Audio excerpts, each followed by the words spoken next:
doucement, doucement. Plus lentement, avance lentement. Voilà. Un peu plus à gauche. Voilà. Rapproche-toi d'elle. Attention. Voilà. Maintenant, repars. Un peu plus à gauche, plus à gauche. Voilà, voilà. Tourne-toi vers moi. Voilà, tourne encore. Maintenant, dans l'autre sens, tourne. Recule, recule un peu. Très bien. Va vers le disjoncteur. Voilà, doucement, doucement. Coupe les lumières. Va au bout du comptoir.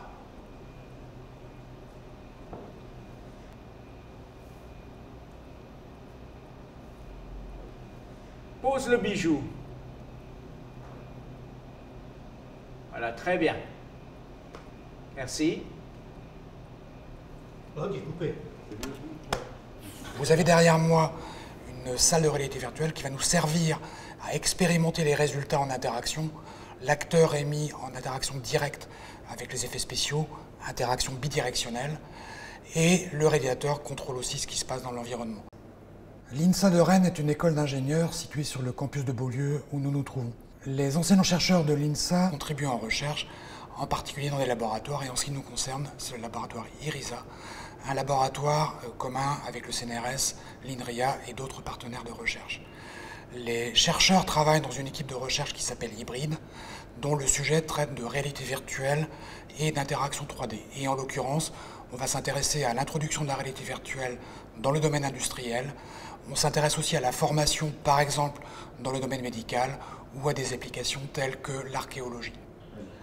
Nous nous intéressons particulièrement au sous-projet numéro 4 du projet Prévise, dans lequel nous mettons l'accent sur l'interaction entre un acteur réel, un acteur virtuel et les effets spéciaux. Et en l'occurrence, on va s'intéresser à la capacité que l'on va donner à l'acteur de s'entraîner dans cet environnement et au réalisateur de comprendre ce qui se passe dans un environnement avec effets spéciaux. Donc la salle Immersia, c'est l'une des plus grandes salles de réalité virtuelle au monde. Elle est composée de 4 écrans géants dans lesquels on va pouvoir placer l'utilisateur dans l'environnement virtuel à l'échelle 1. Et donc ces 4 écrans géants, ils sont donc de dimension 9,60 m par 3,10 m de haut. Et l'écran au sol, 3 mètres aussi sur le 9,60 m, et 2 écrans sur les côtés.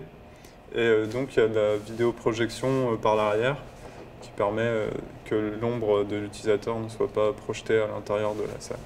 Pour projeter les images de synthèse sur ces écrans, il y a 13 vidéoprojecteurs, donc 8 pour l'écran principal, 1 pour chacun des côtés et 3 pour l'écran du sol. Donc il y a aussi du son 3D dans la salle pour l'immersion. Et il y a un dispositif de tracking qui permet de capturer le mouvement de l'utilisateur en temps réel et d'adapter les images de synthèse en fonction du point de vue de l'utilisateur. Plus lentement, avance lentement. Voilà. Un peu plus à gauche. Voilà. Donc cette salle permet à l'utilisateur d'interagir dans un environnement virtuel à l'échelle 1. This is the time you're back. I have to get some in the back. Va vers le disjoncteur. Voilà, doucement, doucement. Coupe les lumières. Shit. Le dispositif a pour but de tester l'interaction de l'acteur avec un environnement virtuel. Pour cela, nous avons mis en place plusieurs éléments. Tout d'abord, l'environnement virtuel dans lequel est immergé l'acteur est totalement interactif, c'est-à-dire qu'il peut saisir des objets, jouer avec, les repositionner à un autre endroit. Nous avons également mis en place un autre élément qui est un scénario complètement interactif. En fait, le déroulement du scénario est calé sur le jeu de l'acteur, c'est-à-dire que ce sont les actions de l'acteur qui vont permettre au scénario de se dérouler. A beer.